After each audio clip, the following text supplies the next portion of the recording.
Today I'll be going over Chapter 4 of Alanna Nash's book, The Colonel. Chapter 4 is titled Missing in Action. Nash says when Andre returned to America in spring 1929, the country had changed.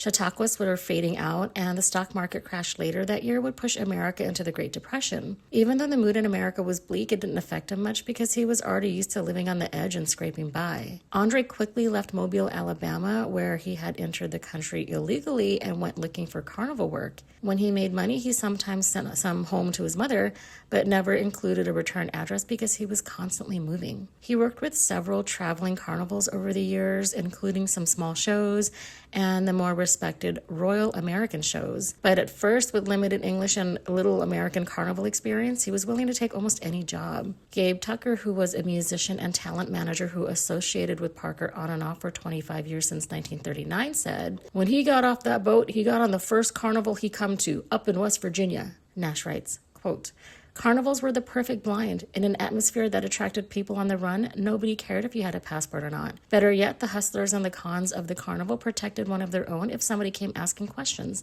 End quote. Andre was likely hired by Reuben and Cherry Exposition Shows, which was a successful carnival company that proudly called itself the aristocrat of the tented world. No one knows exactly which West Virginia town Andre joined Reuben and Cherry in, but Huntington is a strong possibility because the carnival was there in late May to early June 1929, right around the time Andre likely arrived back in America. By the 1940s, Parker was claiming Huntington, West Virginia as his birthplace. In 1929, American carnivals were 30 years old and a huge business with hundreds of traveling shows moving across the U.S. and Canada by rail. They set up in fields and fairgrounds, often bringing major attractions like elephants. But elephants were more than just carnival performers. They were powerful work animals too, carrying tent poles and helping horses pull heavy wagons. Elephants also carried a sense of luck and fate in carnival culture. A raised trunk meant good luck, and a lowered one suggested bad fortune. It's no surprise Andre was fascinated by them. Ad Van Kalk later claimed in 1961 that Andre began in America by working in a circus act where he lay on the ground in front of elephants, and it was a stunt meant to show the animal's gentleness and control. Nash says Parker's own accounts were inconsistent. In 1994, he listed only carnivals in his career history, but in 1988, at an Elvis birthday banquet, he had claimed he worked for Ringling Brothers for about 2 years when he was 16. In 1994, he would reference elephants and circuses again when he wrote a letter to Pam Lewis, who at the time was co-managing Garth Brooks. "Please tell Garth I enjoyed the television show on NBC. When I saw him on the high wire flying in the air, it reminded me of my circus days when I floated on top of an elephant." Nash says Andre probably worked with a smaller circus or carnival and not a major outfit. He may have made it sound more impressive later, since circus workers often look down on carnival workers, though he was more humble when telling Byron Raphael about his elephant days. Raphael remembers, "Colonel never invited questions about his past, but he would bring it up on his own. He would go into these periods of melancholy where all of a sudden he'd drop his aggressive business stance and become very soft and sentimental. Several times, Colonel said he was the guy who washed the elephants. He used to water them and take care of them, and he used to give kids elephant rides. Then he would bring it back and tie it up by the foot and wash it down. He was pretty much of a loner, and he told me that he would be there with his elephants or moving hay or dung around, and he would eavesdrop and listen in.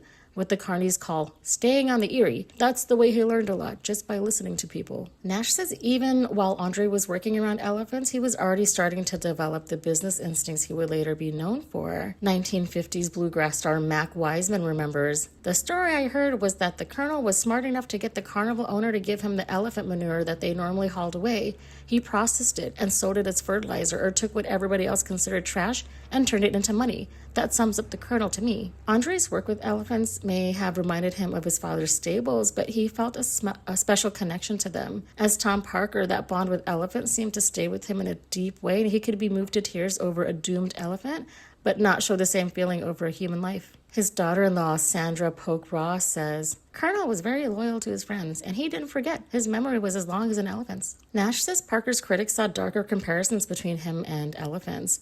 His size, appetite, thick skin against criticism, and especially the danger he could pose when angered. D. Beecher Smith II, Elvis's estate and tax counsel, remembers, "He was like a giant elephant standing on flat ground." Nash writes, quote, A 1993 made-for-television biopic carried the symbolism further, opening with a scene in which Parker demonstrates how to train an elephant by placing a rope around its neck when the animal is young. As the elephant grows larger, it can easily break away, but without the intellect to overcome its early training, it remains a passive captive. The scene was meant to foreshadow Parker's command over Elvis, who could have broken off his relationship with his manager at any time, yet remained under his control.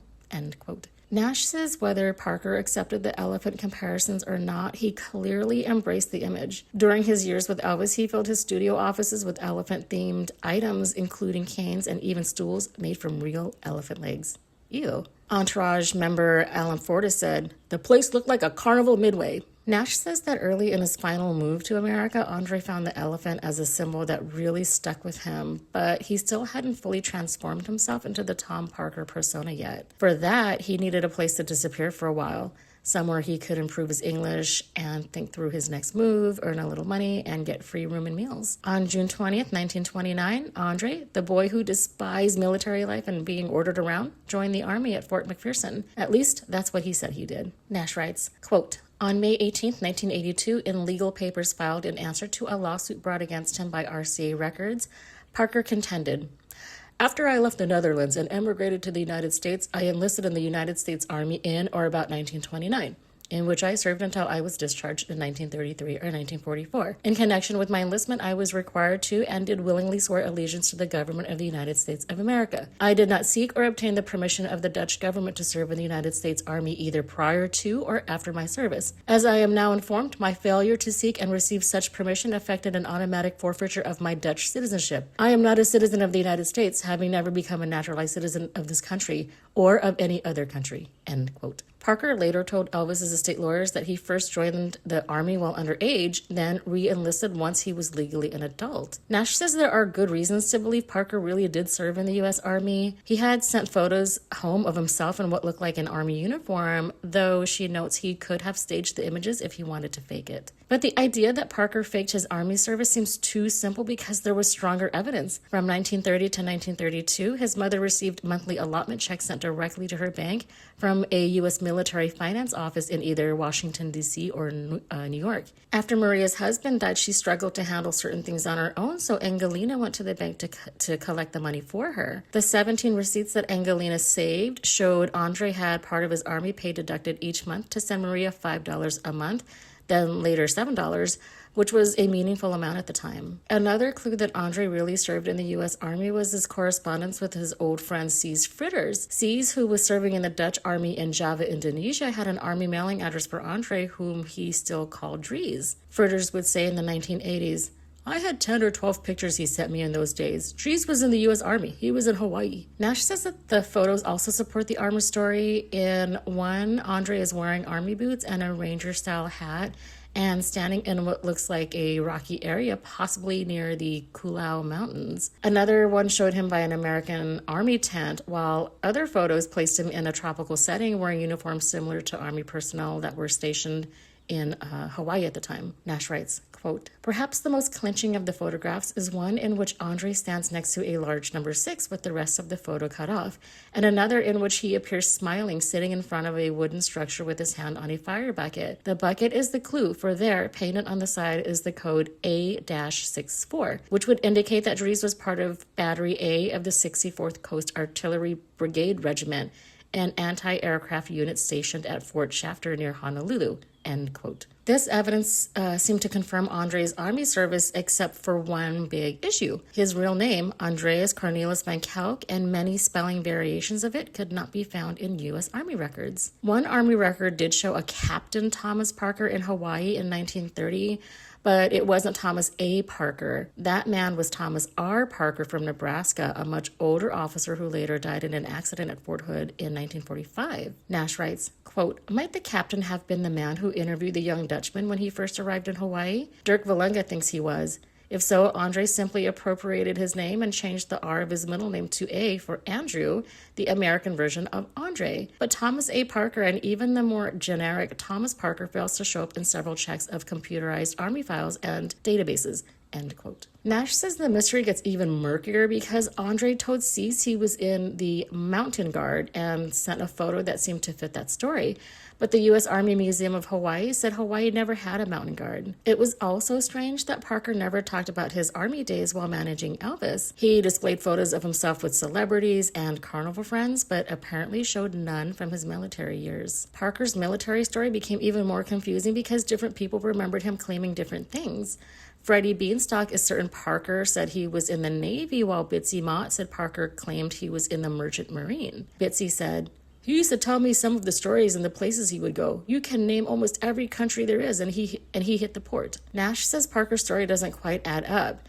If he had really been in the Merchant Marine, why tell RCA's lawyers he served in the U.S. Army? And why be so secretive about that whole period of his life? Andre may have avoided using his real name for two simple reasons. He was underage, and he had entered the United States illegally. His failure to become a U.S. citizen may have a simple explanation. Foreign nationals in the U.S. military had to legally declare that they intended to become citizens. Citizenship wasn't automatic, and Andre never completed the naturalization process, and there may have been a darker reason he chose not to follow through. Nash writes, quote, "By forfeiting his Dutch citizenship and by never becoming a naturalized American, Andre could argue, if pressed, that he was not subject to the laws of either country, especially any laws that govern the extradition process. In fact, perhaps that is the very reason Andre enlisted in the Army, to lose his Dutch citizenship. That position might have worked well for a man suspected of wrongdoing at home, especially of anything as heinous as the bludgeoning death of a greengrocer's wife. And if such a thing did occur, it could certainly explain why Andre suddenly changed his name in America, even in the U.S. Army, where foreign nationals served with regularity," end quote. Dutch journalist Constant Myers, who produced a documentary about Parker, said, "Looking back from 1982, when he declared in legal proceedings that he wasn't a citizen, you would almost think that he had figured it out by 1932, because he had already changed his name to Tom Parker. Why would he do that in the first place? Unless he understood that one day when he had to deal with the law, it would come in handy if he were not naturalized." Many Army records were lost in a 1973 fire at the National Personnel Records Center in St. Louis, Missouri, but other records still show that Andre enlisted as Thomas Parker with no middle initial and was given service number 6363948. He claimed to be a sailor and an orphan, which helped explain why his mother's allotment checks went to someone with a different last name. He also volunteered for Hawaii, which was then a little-known place where he could stay out of sight. Recruits could choose either a 2-year or 3-year tour, and Andre chose the longer one. He spent about 30 days traveling by ship from Brooklyn through the Panama Canal, then San Francisco before reaching Honolulu. He arrived at Fort DeRussy in Waikiki on October 19, 1929. He got about a week of instruction with other recruits before being sent to Fort Shafter near Honolulu at the base of the Koolau Mountains. Private Parker served in Battery A of the 64th Coast Artillery, where he and the other recruits repeatedly operated huge searchlights meant to defend Hawaii from sea attacks. 92-year-old Earl Kilgus, a Pennsylvanian who served along with Parker as one of the unit's 45 privates, remembers, "We didn't have much to do. It was mostly drilling, training, listening to speeches, what to do in emergencies or whatever. We wore our fatigues instead of our uniforms almost every day, but you're not talking about anybody working too hard." Nash says Parker's early Army months seemed to change him. Photos from that time show him looking healthier and more physically fit than he had ever been. Most of his letters home were lost during World War II, but one surviving letter showed progress. His handwriting and grammar had improved, but his thoughts still jumped around without much clear order. His family remembered that he still sometimes signed letters as Andre, but more often he was starting to use the name Tom Parker. Okay, so I think it's really odd that his family wasn't more questioning of why he was using Tom Parker. I think if like one of my siblings wrote to me and signed it in an entirely different name, I'd be a little suspicious.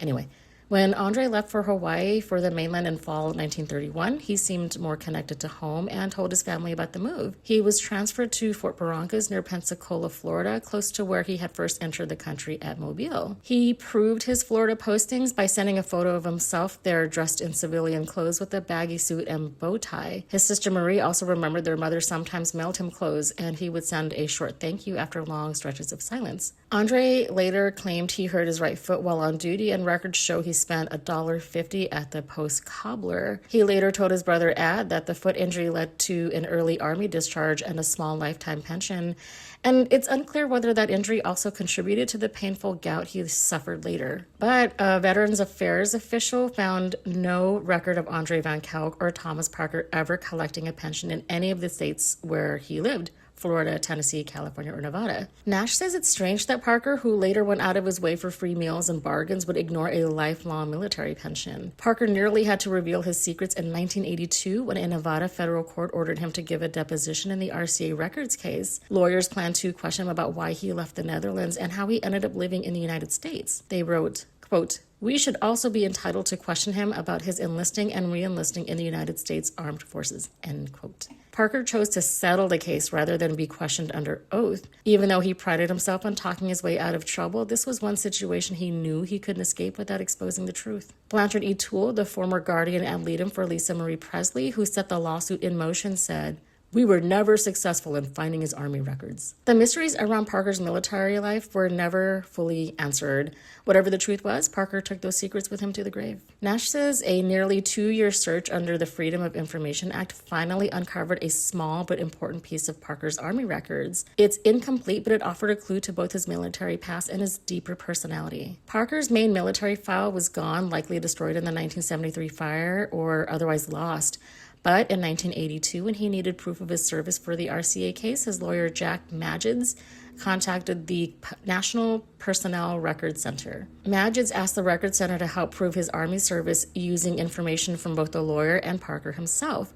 From that, Siebert began rebuilding Parker's missing military file. The reconstructed file, including discharge papers, pay vouchers, morning reports, and rosters, began to reveal a much clearer picture of Tom Parker's Army years, and a much darker one. Records show he completed his Hawaii duty without problems, and things appeared normal for almost a year after he arrived at Fort Barrancas in Florida on October 24th, 1931. In March 1932, he took a 60-day furlough and then received his final pay of $95.51 when his first enlistment ended, and then he re-enlisted the next day. On July 18th, 1932, he was promoted to private first class. Nash says Parker had plenty of reason to be satisfied at first. Fort Barrancas, located on the Pensacola Bay, was considered one of the most beautiful Army bases in the country. Coast artillery expert David Ogden, a park ranger at Gulf Island National Seashore, said, "The men who served here in the 30s loved it," Nash writes, quote, but Private First Class Parker did not love it. Behind his controlled Army demeanor, Parker was deeply restless. He had stuck with the military, an institution directly at odds with his willful and autonomous personality, longer than he had committed himself to anything else in his 23 years. And perhaps he had followed orders until the thought of one more command, one more deafening, bone-rattling blast of the big guns that guarded the mouth of the harbor, made him want to run screaming into the night. End quote. Nash says no one knows exactly what pushed Parker into trouble, but on September 27, 1932, a day after 7 fellow soldiers left on furloughs, he suddenly walked away from Fort Barrancas. It's unclear if Parker left because he had been denied a furlough, but by that evening, the Army officially marked him AWOL, absent without leave. Parker's Army trouble escalated quickly. A week after going AWOL, he was demoted back to private, and after 30 days, he was officially labeled a deserter, with the FBI possibly getting involved if he didn't return within 6 months. Desertion was a huge offense, and for Andre, it carried extra weight. In the Army, he had been trying to act like the grown-up soldier his father had been, almost becoming his father in his own mind. But Andre could never fully become the strong soldier figure he was trying to imitate. When the pressure built, the scared, childlike part of him seemed to take over and run. Nash says Parker likely ran back to the carnival world where he felt confident and in control. Interestingly, Ringling Brothers and Barnum and Bailey arrived in Pensacola the very same day he went AWOL. Nash writes, quote, "Was this what Parker had alluded to later in life, bragging about the days when he floated on top of an elephant? There, under the big top, in the lights and the noise, it didn't matter what you'd done on a nearby Army base or halfway around the world, or even if you lied every time you spoke your name. For the next day would bring a new identity and a new town, in this case, Tallahassee." End quote. Parker may have worked his way into a transfer from Hawaii to Florida so he could be closer to major traveling shows. He may have also stopped the allotment checks that went to his mom so he could save the money to run away. Nash says Parker eventually returned to Fort Barrancas on February 17, 1933, after being gone for 140 days, almost 5 months, and it's unclear whether he was caught or came back on his own. He could have faced a court-martial for desertion, but he begged for leniency, and by the next morning, he was officially back with his unit. Parker's punishment was especially harsh for someone restless by nature. His commanding officer marked the 140 days away as lost time without wages, and he was sentenced to 60 days in solitary confinement so he could think about what he did before returning to duty. Nash writes, quote, "By the time Parker was taken from confinement on April 18th, his speech was an incoherent rush of sound, punctuated by terrifying bursts of paranoia and rage. The Army doctor had seen this kind of psychotic breakdown before, and, suspecting schizophrenia, had Private Parker moved to the guarded lockup ward at the base hospital for observation and treatment. 2 months later, after the patient showed no improvement, the doctor knew only one thing for certain: he could do nothing to help this soldier." End quote. By June 1933, Parker's mental state had broken down badly enough that he was moved from guarded lockup to Walter Reed Army Medical Center in Washington, D.C. At the time, the hospital didn't even have a proper locked psychiatric ward, but it did have space for soldiers with unpredictable behavior. Army historians think Parker was likely sent to St. Elizabeth's Hospital or taken there daily for psychiatric treatment. St. Elizabeth's later became a D.C.-run psychiatric hospital known for housing high-profile patients like John Hinckley Jr., who tried to assassinate President Ronald Reagan. Nash says there's no proof Parker was treated anywhere except Walter Reed. Doctors there believed his breakdown wasn't just caused by confinement, but by a deeper, long-running psychotic condition. Doctors believed Parker had serious personality issues even before his breakdown, including impulsive behavior and a lack of concern for other people's feelings or rights. The Army doctor gave Parker a diagnosis that was vague but serious enough to suggest something was deeply wrong. Quote, "Psychosis, psychogenic depression, acute, on basis of constitutional psychopathic state, emotional instability," end quote. Nash writes, on August 11, 1933, after 2 months of treatment, a medical board consisting of 3 Army surgeons decided that Private Parker was ready to rejoin society. However, he would never again be fit for military duty.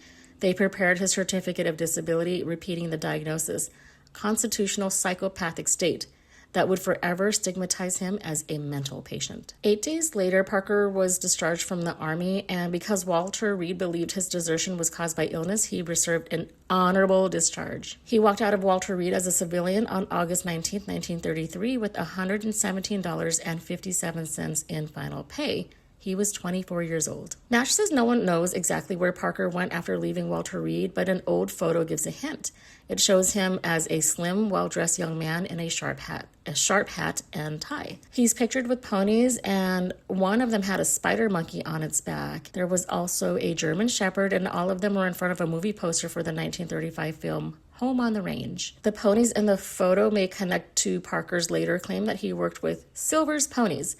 This may actually have been Slover's Ponies, a kiddie ride outfit connected to the Johnny J. Jones Exposition in 1933, where they stayed in Tampa, Florida during that winter. Tampa became Andre's new base after the Army. Tampa was the center of carnival life, and it was where he began shaping himself into Tom Parker, starting with promoting Bert Slover's Ponies. He built connections there, and it was perfect for him because it was a tight, secretive network, almost like its own hidden society. Nash writes, quote, "But an odd thing happened once Andre left the Army.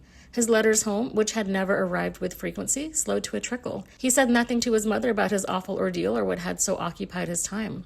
Finally, the letters stopped coming at all. In his last missive, Andre wrote in an especially emotional tone that he had very little money, was without a job, and was struggling to eke out a living in a tough but vibrant America. As a boy, he had dreamed of greatness, he said, and he expressed his belief that he could still make his dream come true, that out of nothing and with his own hands and ingenuity, he would build a career as he saw it in his imagination back in Holland," end quote. After that, Andre's family heard nothing from him. To them, it seemed like he had vanished into the huge, unknown world of America. On April 4th, 1935, Breda officials asked Maria van Kelk about Andre for a routine matter, probably a census or Dutch welfare pension. Maria had accepted the painful reality that he wasn't coming back and reported that he was gone for good. Andre was officially marked as having, quote, "gone to America," and removed from the family register of birth, and, in a sense, was being written out of his family's life. His family still hoped to find him, though. During World War II, his sister Johanna carried his photo and showed it to American soldiers, hoping someone might recognize him or know if he was okay. Okay, so this is kind of